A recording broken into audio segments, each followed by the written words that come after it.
glorious and merciful. Last week I was speaking to the men at St. Leo's lunch.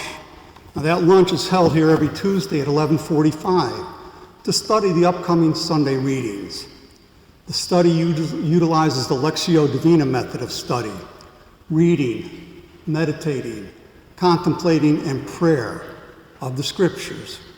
We look for a sentence or a word, a phrase, something that catches our attention. And what was it that does that? Does it comfort us? Does it challenge us? And then we talk about that attention grabber and try to understand it better. Now, every person might react to something differently, and that's great. What is the lesson we are being told and taught? And how does it apply, and how can we implement it in our lives today? We need to make our relationship with Christ better because, let's face it, we are all sinners. And we, sinners, are called to bring others, who are also sinners, closer to Christ. At the end of the Gospel of Matthew, after Jesus' death and resurrection, Jesus appeared to the disciples in what we refer to as the Great Commissioning. Jesus appears to the disciples and sends them out instructing them, "Go therefore and make disciples of all nations, baptizing them in the name of the Father, and of the Son, and of the Holy Spirit, teaching them to observe all that I have commanded you." And he concludes with this, "And behold, I am with you until the end of the age." Jesus reassures the disciples and us of his steadfast love and support. He did not abandon them, and he has not abandoned us over 2,000 years later. But I digress, because today's gospel is from Matthew chapter 22, 6 chapters prior to the end. This week's gospel, though, follows last week's gospel. Recall that the Pharisees, a Jewish sect that commands strict observance to Jewish traditional and written law, tried to entrap Jesus. The Pharisees consider themselves superior in matters of Jewish law. They are questioning Jesus about the legitimacy of paying taxes to Caesar. Jesus definitely turned the tables on them last week, and as we just heard, he does it again this week. Today's gospel begins with the Pharisees testing Jesus against him, asking him which law is the greatest. Now, the Jewish faith had 613 laws. The Pharisees are supposed to be the experts on the law. They think they know which law is the most important. They want to know if Jesus, a carpenter, knows which law is most important. He answers these experts in an unexpected way, telling them that the first and greatest law is love your God. Love your Lord, your God, with all your heart, with all your soul, and with all your mind. Jesus then tells them that the second law is similar. You shall love your neighbor as yourself. The whole law and the prophets depend on these two commandments. In other words, everything else depends solely on these two laws. The second law, love your neighbor as yourself, is what really struck me during St. Leo's lunch, and it is a challenge. It makes me uncomfortable and should make us uncomfortable. First, we must decide who is our neighbor. Well, I think it's everyone, no exceptions. And I believe that is clear from the last part of Matthew's gospel that I just read. Jesus said, all nations. That love of neighbor is difficult for so many of us when we are hurt by the words or actions of others, whether we know them or not. Self-defense, maybe even revenge, is a natural go-to mode. And you ask yourself, is that what Jesus would do or want us to do?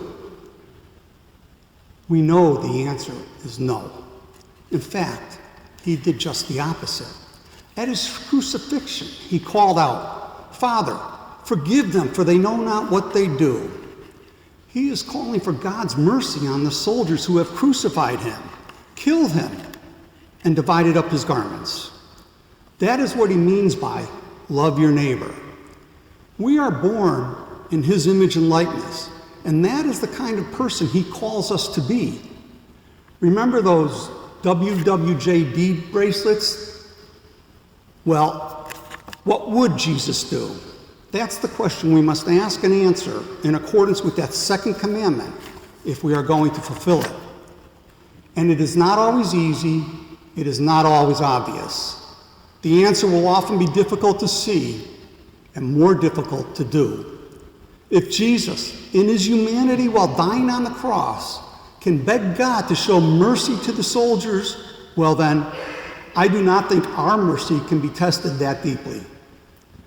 Today's modern world of social media, cell phone cameras, videos, where everything we do in a public forum can be recorded in the cloud, not heaven, the cloud above. It can be used in a derogatory manner later. It can cause a reaction, not necessarily welcome, perhaps nasty, or personally degrading or demeaning.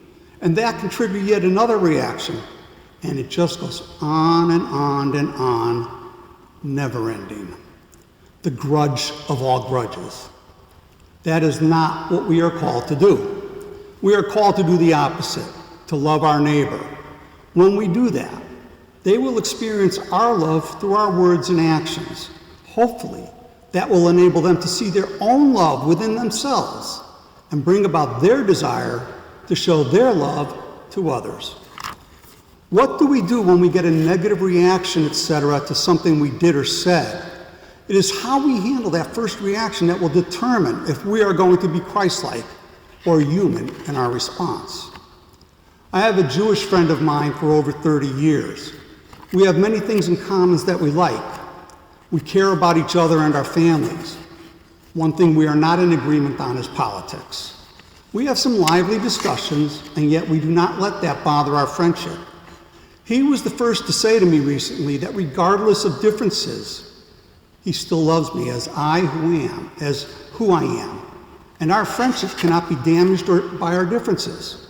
He also bemoaned the fact that he recently lost a particularly good friend because of their differences in political opinions. And I assured him that could not happen to us, because politics and politicians will come and go, but friendships should be everlasting, and ours is. That was the easy example. A more difficult example is one that I had with an extended family member. Now, Sarah and I are both from big families, and when you start including our extended families, I think we rival, if not exceed, the size of the Wills and Evangelisti families from here at St. Louis. I recently received a comment from an extended family member who did not like my views on abortion. He made the comment that he thought I had made a deal with the devil because of my stand on abortion. He was shocked that I did not consider the lives of immigrant children kidnapped and separated from their families by our government and living in cages more important. The fact is, I did not address it because I was speaking about the murder of innocent children in the wombs of their mother. I told him that even after all these years, if that is really what he thought of me, then he really did not know me very well. And that was the only comment I made to him about me.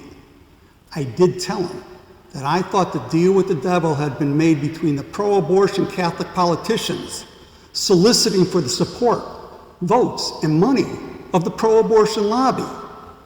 Now, he's not Catholic, so he may not have thought of it that way. I did. He replied that he believes I am a good person with a kind soul, and I take that as his way of making amends for his previous comment about the deal with the devil. At least that's how I am choosing to consider it. I did not reply to his last comments, but instead chose to close that chapter, never to be mentioned again.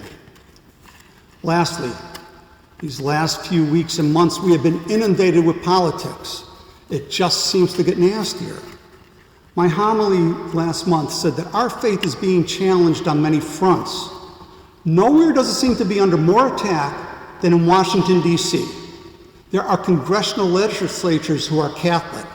They have been baptized Catholic, but they ardently support and promote abortion. there are senators who do the same. These public legislators cause moral confusion, words from the USCCB, among faithful Catholics by their reception of Holy Communion.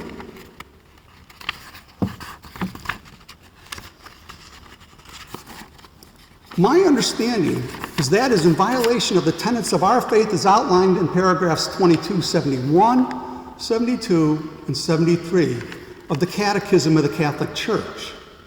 Many legislators have used their office to attack Catholic nominees to various positions, but particularly the nominees to the judiciary. The basis of those attacks was that the nominee would let their judicial rulings be determined by their faith and not the law. Those are unsubstantiated attacks. Personally, I do not believe that. Also, again in my opinion, that would not be so bad, because God's law supersedes man's law. Abortion is man's law. One senator recently attacked a judicial candidate because that candidate is a member of the Knights of Columbus. The Knights of Columbus is a worldwide fraternal organization of Catholic laymen. They are 2 million strong. And the attack was because the Knights voiced strong opposition to abortion. Well, of course they do. They're a Catholic organization. As kids today would say to that person, duh. This same senator conveniently did not mention that the Knights were founded to provide works of charity and support to widows and orphanages. Their local branches respond to disasters all over the world with physical labor, supplies, and money, helping those who are affected, irrespective of their religion, ethnicity, or their color. They are living examples of today's gospel in action. And as a footnote, the founder of the Knights of Columbus, Father Michael J. McGivney, was beatified today. These are just recent prominent attacks against our faith. It seems that it is no longer considered that a Catholic can approach the law with an impartial view. It seems people are afraid of Catholic teachings and morals. Jesus was attacked and put to death for that very same thing. He forgave his persecutors and called on his Father to do the same. In today's gospel, he calls on us to love our neighbors, which means we must love and forgive our persecutors. At times, I find that awfully hard to do. I know if I pray to God that he will give me the strength to do it. I could go on with more examples of how to love our neighbor, but today we have a speaker from Catholic Charities, I think, and he can do a better job of it. And finally, I leave you with this. Blessed are the merciful, for they shall be shown mercy. Blessed are they who are persecuted for the sake of righteousness, for theirs is the kingdom of heaven. These are just two components of the Beatitudes on how we are called to life, called to live our lives and love our neighbors. May our almighty, glorious, and ever merciful God bless you.